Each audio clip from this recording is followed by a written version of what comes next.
নমস্কার, 7 এবেক নিউজ নেটওয়ার্কে আপনাদের স্বাগত।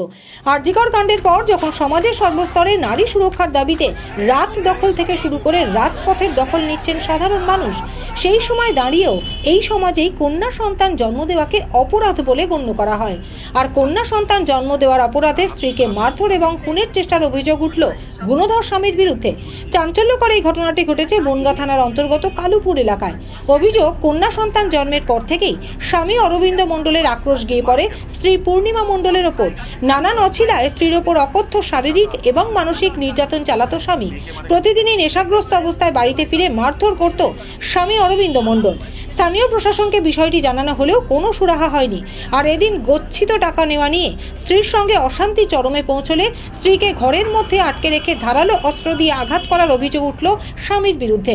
মারধর করা হয়েছে মেয়েকেও। এই পরিস্থিতিতে নিরুপায় হয়ে প্রতিবেশীদের সাহায্যে স্বামী অরবিন্দ মণ্ডলের বিরুদ্ধে থানায় লিখিত অভিযোগ দায়ের করেছেন স্ত্রী পূর্ণিমা মণ্ডল।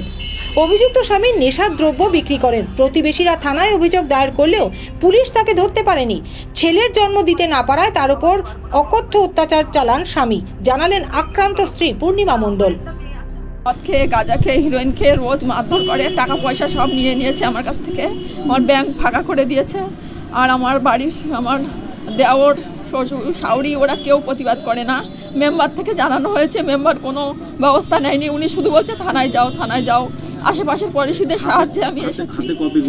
হাতে আজ সকাল 6টা। ও টাকা ছিল আমার কাছে 600 টাকা। সেই 600 টাকা নিয়ে আমি বাবার বাড়ি যাবো বলে রেখেছিলাম।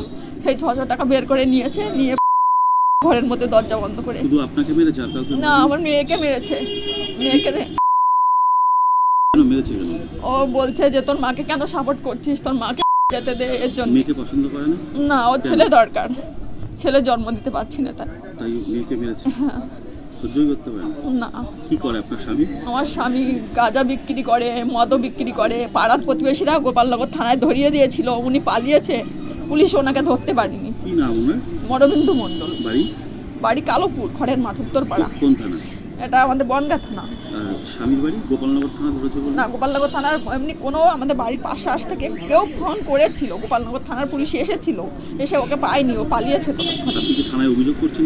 আমি আজকে থানায় কেস করতে এসেছি ডায়েরি। আপনার বাবার বাড়ি কোথায়? আমার বাবার বাড়ি ঘোলা শ্রীরামপুর, চারঘাট হয়েছে পুলিশ ফাঁড়ির ওখানে। বাড়ির লোকে জানে? বাবার বাড়ি জানে? বাবার বাড়ি ফোন করেছিলাম, আমার ভাই তো নেই, মার কাছে কল করেছিলাম। মা 70 বছরের পুরনিয়া, তা মা কল তুলছে না, ফোন তুলছে না, ফোনও ব্যস্ত আছে। বাবার বাড়ি চলে যাবেন অভিযোগ করে বাবার বাড়ি চলে যাবো, সেরকম একটা সিদ্ধান্ত নিয়েছি। বনগাঁ থেকে শান্তনু বিশ্বাসের রিপোর্ট, 7 এবেক নিউজ নেটওয়ার্ক। আরও বিভিন্ন খবরের আপডেট জানতে হলে অবশ্যই সাবস্ক্রাইব করুন 7 এবেক নিউজ নেটওয়ার্ক চ্যানেলটি, কারণ আপনাদের একটা সাবস্ক্রিপশন আমাদের কাছে অত্যন্ত মূল্যবান। পাশাপাশি অবশ্যই ফলো করুন আমাদের হোয়াটসঅ্যাপ চ্যানেলটিও। জয় হিন্দ।